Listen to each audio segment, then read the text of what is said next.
Please, তোমরা তো জানো না কখন তোমরা মরবা।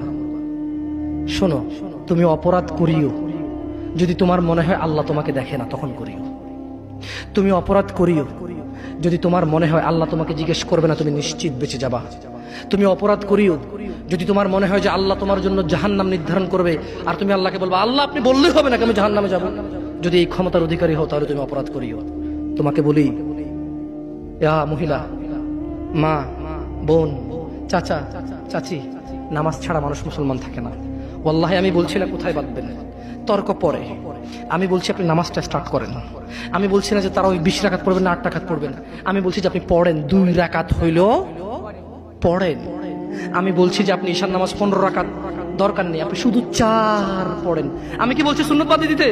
আমি বলছি যে তুমি পড়ছো না, শোনো, ভয় পেও না, ঈশার নামাজ 15 রাকাত তোমার উপরে ফরজ নয়। আমি তোমাকে না করছি না 15 রাকাত পড়তে। আমি বলছি যে তুমি নামাজই পড়ো না, 4 পড়ো। এই 4 রাকাত ঈশা না পড়লে তুমি মুসলিম নও। 3 রাকাত মাগরিব না পড়লে তুমি মুসলিম নও। 4 রাকাত আসর না পড়লে তুমি মুসলিম নও। দেখো, আমাকে দোষ দিও না। বুখারী খোলো, সালাত অধ্যায়ে যাও, আযান অধ্যায়ে যাও।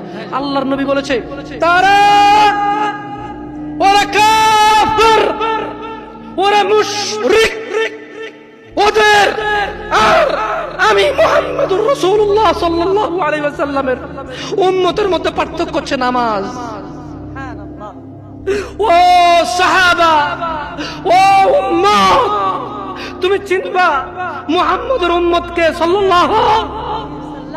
ও আমার উম্মত, তুমি কি আমার উম্মতকে চিনতে চাও?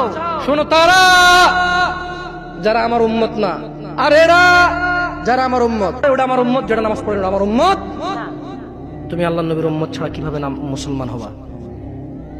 তোমাকে আমি বলি, নামাজটা ছাড়িও না প্লিজ। তুমি যে যে অপরাধে লিপ্ত আছো ছেড়ে দাও, চেষ্টা করো, কিন্তু নামাজটাকে তুমি এখন থেকে করবা।